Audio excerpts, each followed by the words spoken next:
Sino ba ang hindi pumunta ng butika sa atin? Lahat naman yata tayo nakarating na o kaya natulungan na ng butika para sa mga hinahanap nating gamot o kaya mga bagay na pwedeng makuha sa butika. Narito na ang programang tutulong sa'yo sa atin para magabayan tayo, para tama ang serbisyo at produktong makukuha mo. Ang Botika ni Tita. Kasama si Tita Maru Pahati Sarne. Kaagapay ang mga ekspertong magbibigay gabay sa mga gamot, supplement o kaya kahit na anong produktong pwedeng mabili sa loob ng butika. Kinig na sa DWIZ Manila, DWIZ News FM Nationwide at panoorin sa Aliw 23, DWIZ Facebook at YouTube. Magpagaling at magpa-healthy kasama ang Botika ni Tita. Kung ang pharmacist kayang bumasa ng sulat kamay ng doktor, ang inyong tita kayang magtanong sa doktor at saka sa mga iba pang health specialists. Magandang araw sa inyo lahat. Welcome po dito sa Botika ni Tita. I am your Tita Maru Pahati Sarne. Ngayong araw na ito, pag-usapan natin ano ang gagawin sa panahon ng sakuna o disaster. Lalo na ito, sunod-sunod na itong mga darating sa atin, yung dumating sa atin na napakalakas na bagyo at saka monsoon rains na naging dahilan po ng pagbabaha. Yung iba nalito-lito, hindi na alam kung anong gagawin, naiwan pati yung kanilang mga alaga. Walang nakaligtas. Kaya ngayon yan po ang pag-uusapan natin. Paano natin ililigtas ang buhay? Hindi lang natin mga tao, kundi pati ng mga alaga. Yan po ay sa kabuuan ng Botika ni Tita. Pero bago ang lahat, dito muna tayo sa ating health capsule. Tumataas ang panganib ng heart attack at stroke sa mga taong kumakain o umiinom ng may xylitol, isang sugar substitute. Sa isang pag-aaral, sinabi ni Dr. Stanley Hazen, senior author ng pag-aaral, na kapag mataas ang xylitol sa dugo, nagiging dahilan ito ng tumataas na platelet reactivity at nauugnay sa panganib ng pagkakaroon ng atake sa puso at stroke attack.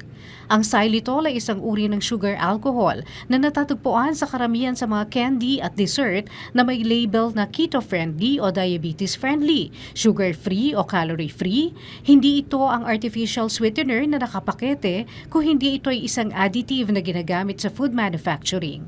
Matatagpuan din ito sa grocery store bakery section at ibinibenta bilang pamalit sa asukal. Ang pagkain ng maraming sugar, alcohol bilang pamalit sa asukal ay matagal nang sinasabing dahilan ng paninigas ng tiyan, pagsakit ng tiyan, pagtatae at pagtaba. Sinabi ni Dr. Hazen na higit pa dito, ang xylitol ay maaari makapagpalapot lalo ng dugo at maaari maging dahilan ng problema sa puso. Okay, balik po tayo dito sa Botika ni Tita, mga kaibigan. Hindi po kami magbebenta, ha? Ang mga nasa harap po namin ay ipang-demonstrate po natin kaugnay nitong paghahanda po sa sakuna. Ngayon po ay kasama po natin ang dating presidente po ng Wise Men's Club ng Raha Parañaque at Rotary Club of Raha Sulaiman, Manila Team Leader Emergency Medical Services, Raha Fire Rescue Volunteers at siya po isang registered nurse, emergency medical technician at safety officer. Wala po iba kundi si Miss Stephanie Honey Reyes. Hi, Honey! Hi, ma'am. Maraming salamat for having us here po. Yes, so thank you so much din. At tuturuan mo kami kung paano maging handa sa mga sakuna. Kasi kayo talagang lahat na siguro ng sakuna, napuntahan nyo na eh. Ano ba ang usually na mga parang kulang kapag ganitong may sakuna? Bakit tayo palaging nagugulat na lang, nasasaktan o kaya nawawalan ng buhay kapag merong disaster? Kadalasan kasi kapag malapit na ang disaster, nagkakaroon tayo ng complacency, medyo nagiging relaxed lang tayo. Parang nakasanayan na kasi natin na magkakaroon ng mga mangyayaring tag-ulan, baha, natural na lang sa atin. Pero hindi natin minsan inaasahan. Paano kaya kapag lumala na, diba? Oo. Ngayon nga, minsan kasi, yan ang mga Pilipino eh. Ayaw nilang iwan yung kanilang bahay hanggang hindi talagang lumulubog sila ng hanggang leeg. Di ba? Ang unang iniisip nila, naku, baka manakawan kami pag iniwan namin ito. O kaya, ang iniisip nila, ay wala yan. mawawala rin yan kagad. Mm-mm. Oo, pero paano, katulad nung nangyari nung Karina at Mm-mm. saka nung Southwest Monsoon, di ba? Mm-mm. Tumuloy-tuloy. Opo. So, dahil ganun yung mga nangyayari sa atin, no? Kadalasan kasi madalas ang dahil sa climate change, madalas yung mga bagyo na napapalakas at nag-iiba na yung dami ng rainfall na nararanasan natin. So, dahil dito, no, mas maganda na maghanda tayo. Minsan, kahit sa gamit muna tayo magsimula.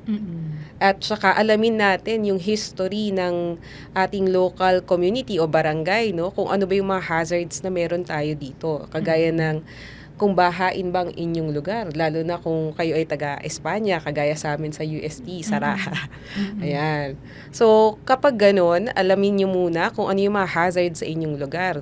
And then, pangalawa, kailangan din meron tayong survival kit na nakaantabay. Okay. So, lahat, bawat isang tao o bawat isang bahay, may survival kit? Opo, mas Oo. maganda kasi at least ang importante dito, makakakain tayo. Mas stranded man tayo sa loob ng ating tahanan, meron tayong makakain, meron tayong maiinom na gamot, meron tayong maiinom na tubig, no? Oo. Tsaka importante din yung mapanatili natin na komportable yung ating katawan. Hindi tayo nanginginig sa ginaw, no? So, yun So, po. ano itong mga nakahanda ngayon sa ating lamesa? Yan. So, meron tayo, in case of, yun nga, water, as much as possible, no? 1 gallon for 3 Isang days, no? Pero, Oo. yan. Ang ihanda mo isang galon. Opo, kasi Oo. sa isang araw, ang konsumo ng isang tao ay 2 liters ng drinking water, no? Oo. So, medyo magpapa-extra din tayo, no? Kasi pwedeng panglinis mo din yan, panghilamos mo din yan. Yun. So, per person, 1 gallon, good for 3 days na yun, no? And then, pwede rin, pero kapag nag-survival kit tayo, as much as possible, good for 2 weeks, no? And then, food, non-perishable items, yung mga easy to prepare. First aid kit, ito example po, no? Ano ba yung laman ng mga first aid kit natin? Meron tayo ditong gasa, roller bandages, triangular bandages, ayan. Para saan yung triangular bandage? Pangbenda po yan para panghigpit ng ating mga nakalagay na gasa, no? Oo. Para hindi magdugo na magdugo. So, Pwede rin siyang pang sling, no? Eventually. So, saan na nabibili yan? Nabibili yan sa mga drugstores? Opo, nabibili din siya sa mga drugstores. Sabihin mo lang triangular Bandage. Yeah. Okay. Oo. So, ito yung kadalasan, yung roller bandage, yung binabalot lang. Pero, kung wala tayong ganito, pwede tayong maging resourceful. Dahil resourceful naman talaga ang Pinoy. Magpunit ka na lang ng pwedeng damit. Para sa scarf, movies. gano'n. Or Para sa malaking movies, pupunitin bandana. mo yung ano mo para nakalagay Yes. sa abs mo. Yes, pwede po yun. Tapos ito ay also yung trauma shears na tinatawag. Trauma no? shears. Anong difference yan sa regular na na Kaya niyang gunting? gumupit ng makakapal na tela, kagaya ng jeans. Oh, yun nga, gupitin mo para ipang bandage mo. Yes. Tapos, meron din po tayo dito, ayan, mas maliit na version ng first aid kit. Oo. Ay, sorry. Pero mga ano rin yan, mga Pero gasa. mga gasa din po. Oo. Yun. Ang dami mo naman dadalhin pala. Pag kunyari, ano gustong mag-survive. Siyempre, di nawawala yung ating Ano yan? band-aid. Okay. Ayan. Oo. Yun. Siyempre, So, pag nagkasugat ka. Povidone iodine, Oo. no? Para sa sugat Para mo. sa sugat. So, Oo. yun. Yun kadalasan yung nakalagay sa ating first aid kit. Mm. Personal hygiene kit din. Mm-mm. Tapos, syempre, pag susugod ka sa ulan, no? No So, paano choice ka pala magbabakasyon? Opo. Kapag ano? Kailangan ready, no? Parang ngayon nag-outing. Oo. Hindi, joke. Pero ito is raincoat, no? Pangtaas, pambaba, sandals, jacket. And then, syempre, para sa inyong mga valuables like cellphone and your wallet and your charger, power bank, dito Oo. din po. And extra clothes, good for 3 days. Pwede rin plastic kung wala kang ganitong bag. Yes, no? oh. So, Kailangan importante na kung nakabalot. meron kayong bag, lagyan nyo ng lining ng plastic Okay. para hindi din siya mabasa. So, kung kunwari, kailangan yung lumikas, no? Automatic, nandun yung gamit mo, nandun na rin yung mga dokumento ninyo Yeah. na importante, like passport, birth certificate. Pwede rin naman kapag magpre-prepare tayo ng survival kit, isama na natin pati yung preparation for the big one, no? Yung ating earthquake. So, pwedeng magkaroon tayo ng helmet, saka headlamp. Yan po.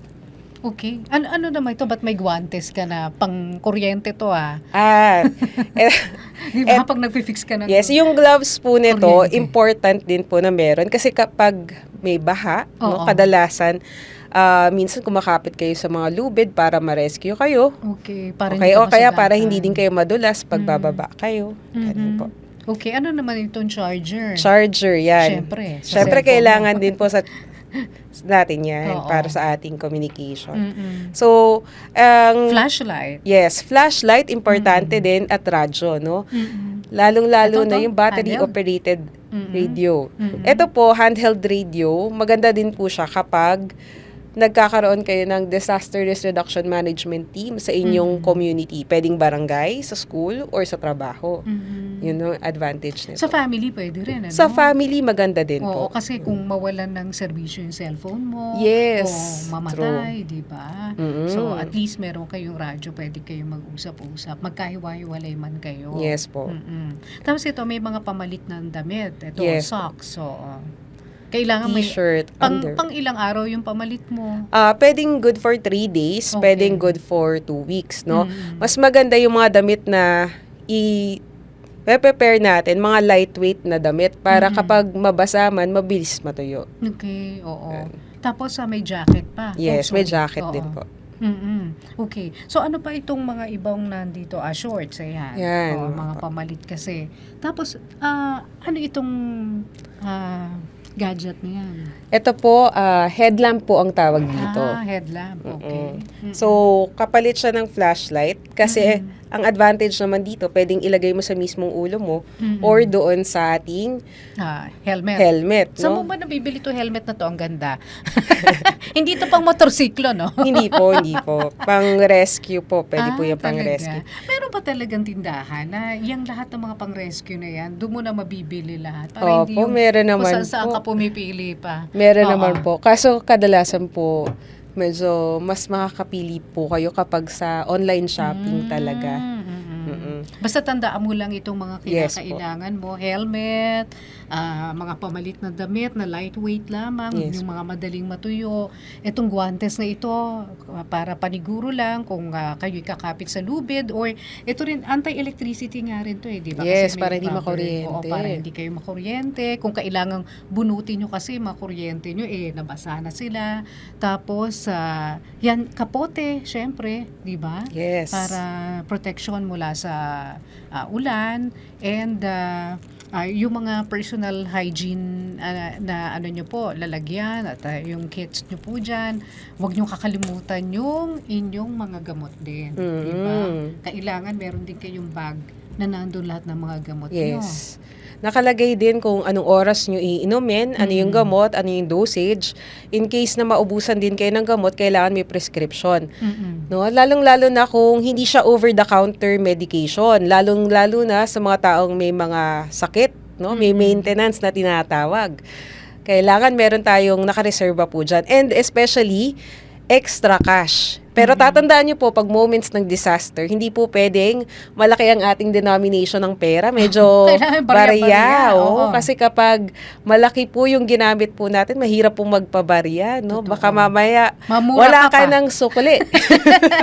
Iway na lang. Kaya murahin ka nung binabayaran mo dahil syempre panahon ng sakuna talagang wala, hindi ka mo pwedeng pumunta doon sa kabilang kapitbahay para magpabarya, no? Apo. Pero ang pinaka-importante talaga, yung iyong sarili, ihanda mo, huwag ka magpanik. Yes. Diba? Paano ba yun na hindi ka magpapanik, Nurse Honey?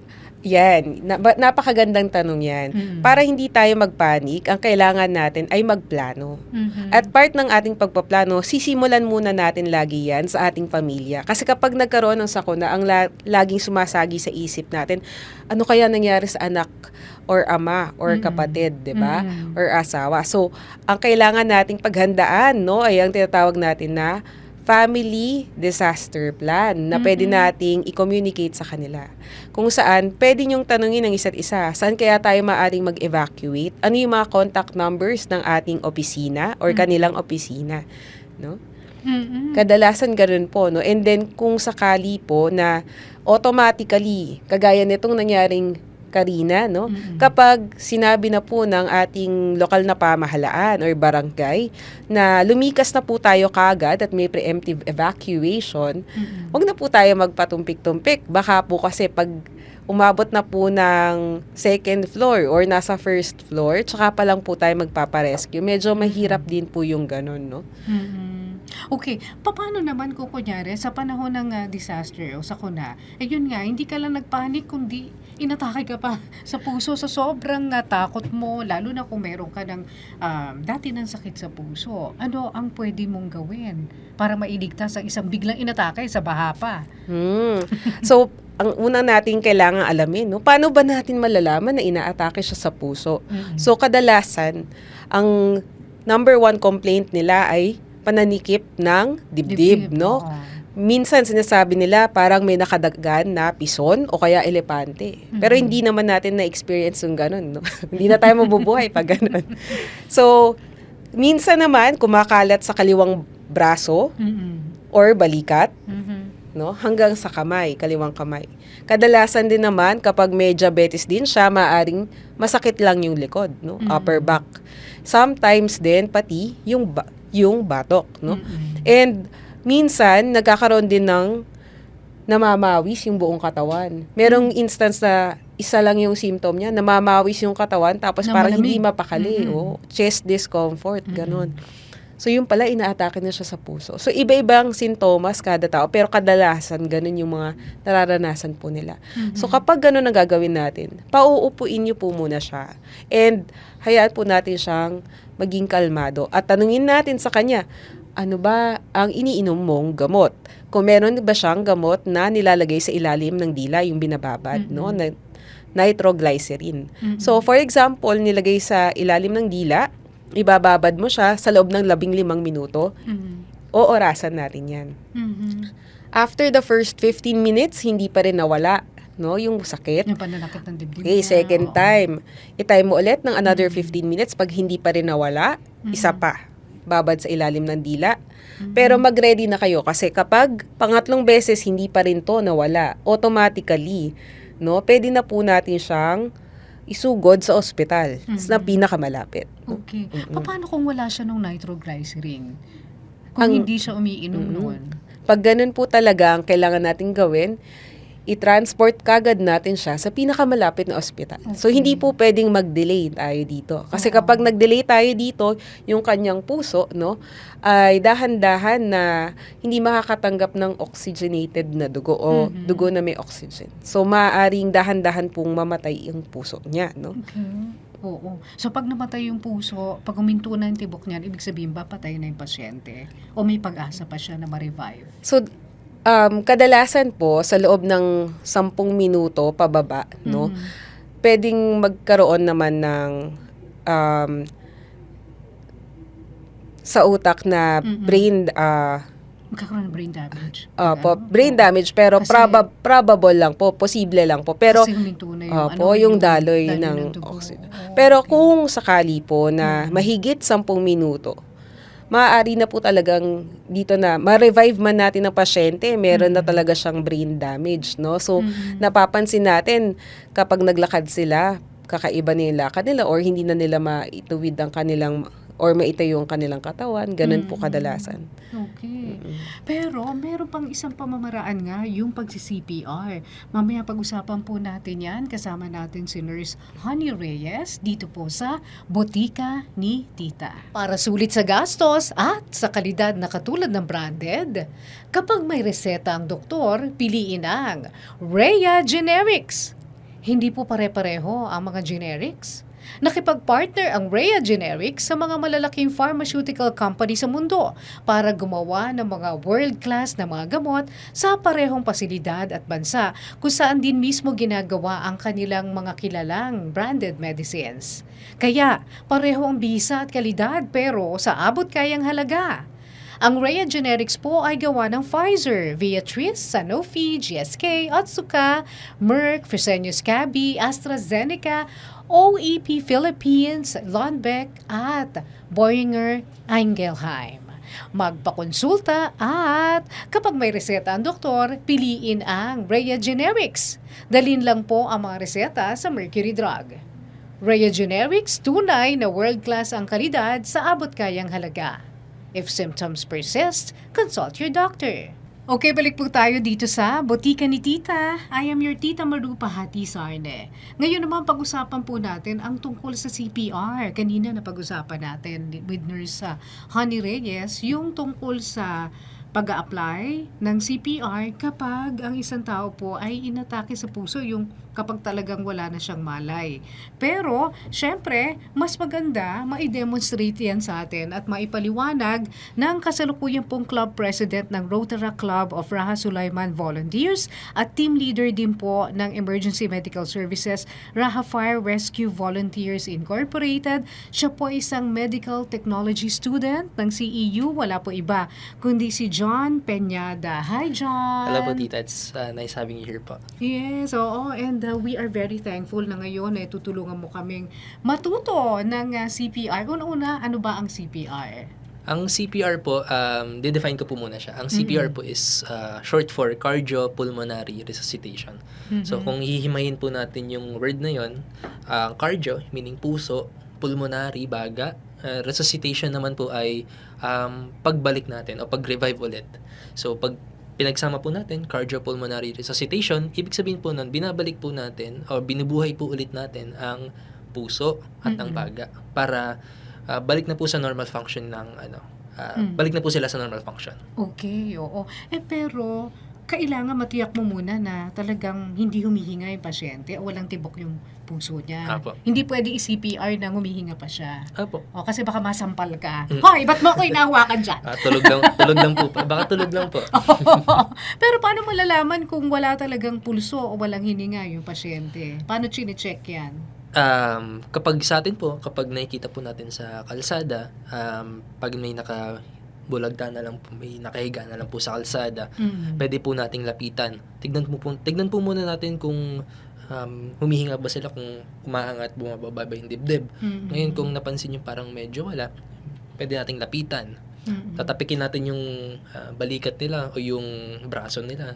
Sasabihin natin, ma'am sir, okay ka lang ba? Gigising malakas. Hey, are you okay? Yun. Pero since baka naman pagtinginan tayo ng tao, nag-i-English tayo sa gitna ng kalsada. Oo nga, no? Mag-ano na lang tayo, magtagalog na lang Okay, tayo. magtagalog. So, Sige. lapitan natin, tatapikin natin yung balikat or yung braso ng malakas, tapos sisigawan natin, sir, ma'am, okay ka lang ba? Sir, ma'am, gising, gising. Pag walang malay talaga, pwede natin check kung humihinga, pag-angat, pagbaba ng dibdib. Pwede rin naman natin na kurutin natin yung dito, yung sa shoulder Okay. ng pasyente o ng nakahiga. Kasi pag kinurot mo yan, kahit tulog ka, may gising ka sa sobrang sakit. So, pwede natin kurutin yan. Kukurutin natin, pipisilin natin talaga ng napakalakas. Para malaman natin kung tulog ba pasyente o talagang nakahilata talaga siya. O talagang walang walang hininga. Yes Oo. po. Yun po yung way natin ng So pag-check. hindi mo naman parang kailangan pang i-touch yung ilong niya para makita mo kung may hangin na lumalabas doon. No naman po, kahit tignan na lang po natin yung pag-angat, Pag-angat. pagbaba ng dibdib. Kung wala naman po talaga, pwede po nating tapikin yung tapikin i-press. muna bago natin Okay. kurutin. Tatapikin po I-press, muna, tapos kurutin natin. Okay. So, hindi mo na pupulsuhan? Hindi mo na... Pag sa atin po kasi, medyo mahirap po kasi pag dito po, medyo mahirap po i-demonstrate sa video ang pag-check ng pulso. So, kailangan Oo personal nga. niyo pong makita kung paano. Oo. So, for At this instance naman maramdaman. po, kahit tignan na lang po natin, tsaka kurot-kurotin po natin para makalaman po natin kung tulog po ba talaga o wala talagang malay yung tao. Oo. Tapos, paano mo i-apply yung CPR? I-apply po natin yung CPR. Pag na-meet po natin yung criteria na yun na talagang na-determine natin na wala siyang malay dahil ilang beses natin kinukurot ng madiin pero wala talagang di talaga siya nagigising. So, pwede nating hanapin kung saan natin ilalagay yung pwesto ng kamay. Pero bago po natin gawin yun, syempre, tatawag muna tayo ng tulong. Pwede nating sabihin, kuya na naka-black, tawagan mo ng ambulansya. Maging specific po tayo kasi, hoy, tawag kayo ng ambulansya, hindi pwedeng gano'n. Kasi baka assume ko na ikaw, tumatawag ka na pala ng ambulansya, pero ikaw ina-assume mo, tumatawag ako ng ambulansya. So, wala pa Walang kumilos. So, sabihin po natin, kuya naka-black, tawag ka ambulansya. So, ating naka-green, kuha ka ng AED.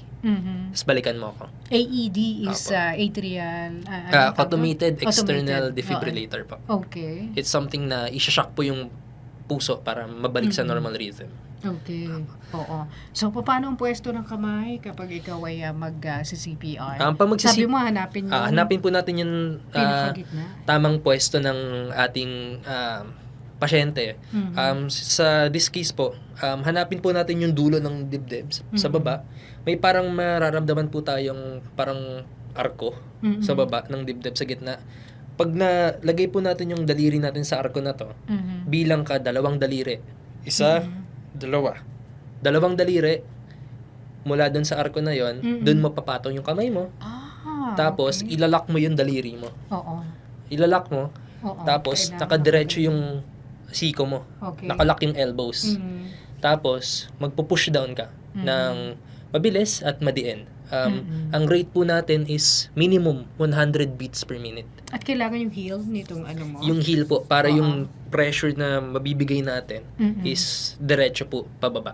Madadaganan po talaga yung yung dibdib. Tapos hayaan po natin pagkatulak po natin mga 2 inches pababa. Okay. Hayaan po natin mag-recoil pabalik. Hayaan nating bumalik yung dibdib pakyat. Huwag po natin pipigilan pagbalik niya. So pagkatulak mo pababa, 1, angat, pag bumalik ka sa dati, 2. Tapos ulit lang. Pero nakikita ko yung parang tuloy-tuloy. Dapat ba talaga tuloy-tuloy? Dapat po, ang protocol po natin, tuloy-tuloy po tayo until such time na feel mo na napapagod ka na. Or until such time na nagkamalay na ulit yung pasyente.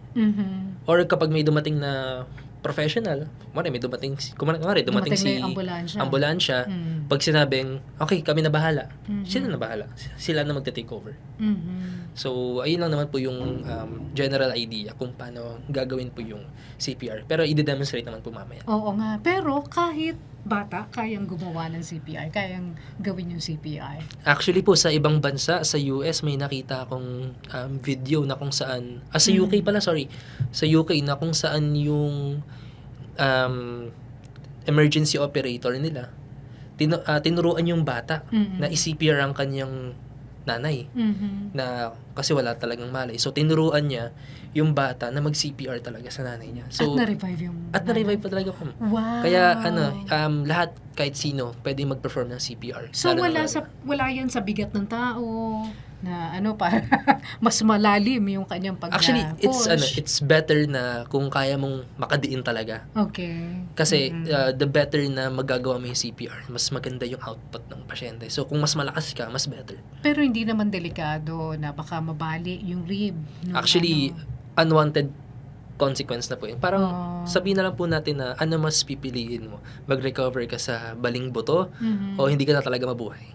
Yun na lang po yung isipin na lang po natin. So pag nagsi-CPR po tayo, pag may narinig tayo nagkakarak, hayaan lang po natin yan. Kasi mas okay po na mabubuhay yung pasyente kaysa na mas okay na mabuhay yung pasyente na may baling buto kaysa hindi mabuhay. Pero hindi mo kailangan i-pound. Iba, di ba? Sa movies ganon, pinapound. Actually, hindi po kasi effective yun kasi kung sa dibdib po natin may mga buto-buto po yan. Kung hindi po siya makakompress ng maayos.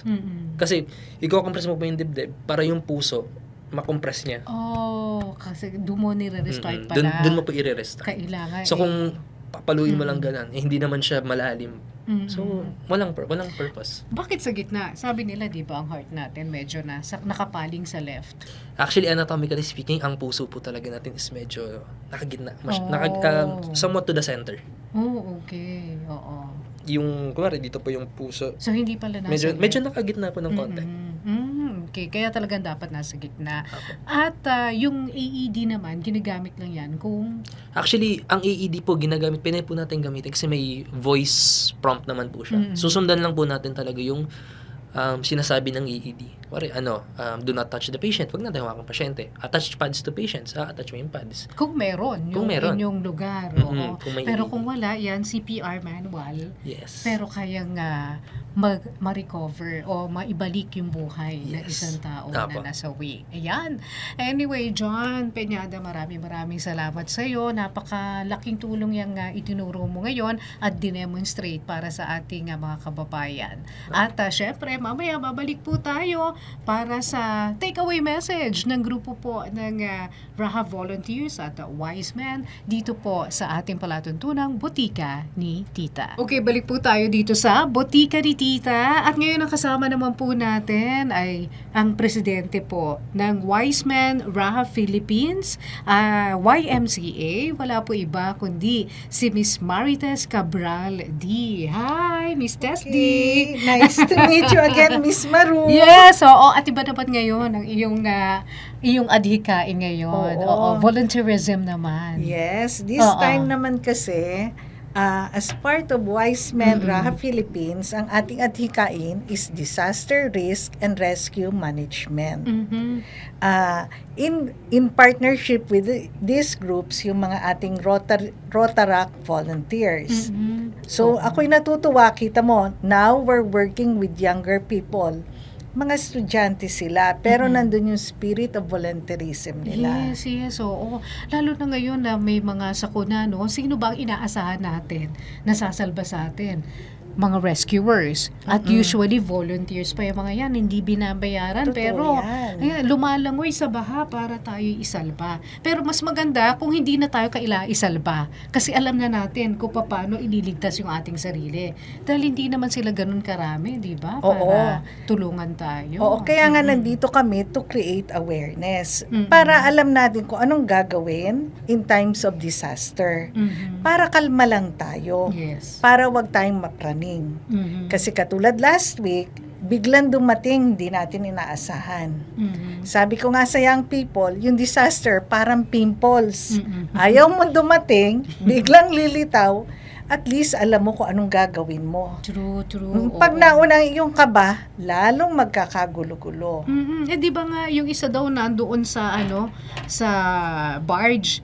Ang ginawa niya, tumalon siya imbis na parang intayin na lang niya ma-rescue siya. Tumalon sa tubig, ayun, namatay tuloy. Kaya nagpapanik tayo in times of disaster. Kaya Kaya sabi nga, nga, knowledge is power at saka maging prepared tayo. Oo. So, meron ba kayong mga isinasagawa ang Raha Volunteers, ang Wise Men, na mga activities para turuan yung ating mga kababayan? Oo. Just this last Sunday, nagkaroon ng malaking convention sa may Binondo sa Federation.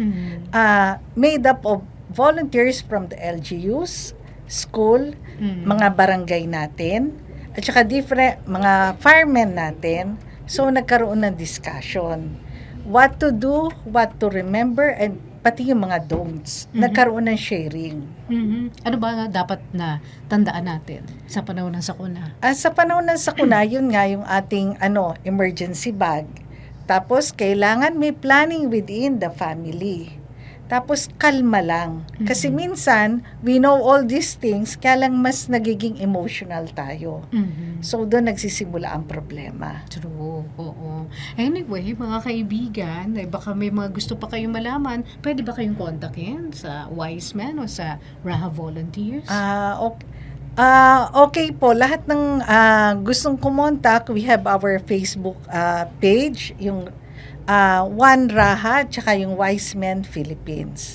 And I'll give later Y, yung letter Y yan. Y, as Oo. in YMCA Oo, po. Y tapos apostrophe S. Oo, Ayan. kasi pag YMCA, young people. Pag medyo tumanda na, naging Y. Young ones! Young ones. Kaya, Wise Men Philippines. Oh, okay. Ito, parehas din ng Rotary, pero more on, nakafocus siya sa volunteerism, tsaka yung mga rescue team. And I heard nag-offer din kayo ng mga free trainings sa mga barangay. Yes, kung oo. kailangan nila. Oo, so visit our Facebook page. Ikukuha natin later.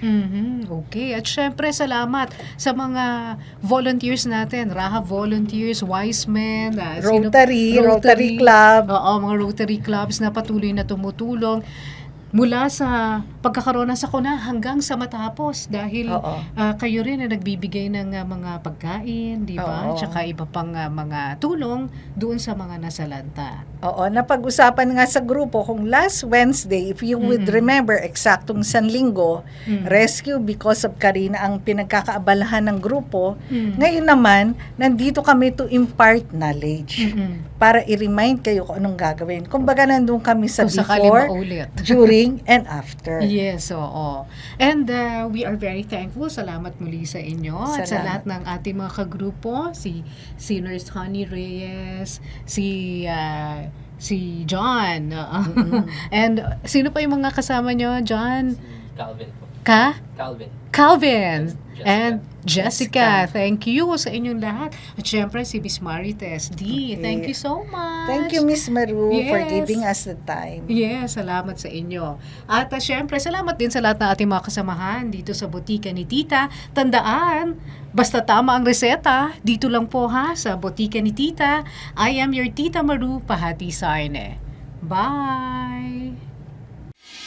Sino ba ang hindi pumunta ng butika sa atin? Lahat naman yata tayo nakarating na o kaya natulungan na ng butika para sa mga hinahanap nating gamot o kaya mga bagay na pwedeng makuha sa butika. Narito na ang programang tutulong sa'yo sa atin para magabayan tayo para tama ang serbisyo at produktong makukuha mo. Ang Botika ni Tita. Kasama si Tita Maru Pahati Sarne. Kaagapay ang mga ekspertong magbibigay gabay sa mga gamot, supplement o kaya kahit na anong produktong pwedeng mabili sa loob ng butika. Kinig na sa DWIZ Manila, DWIZ News FM Nationwide at panoorin sa Aliw 23, DWIZ Facebook at YouTube. Magpagaling at magpa-healthy kasama ang Botika ni Tita.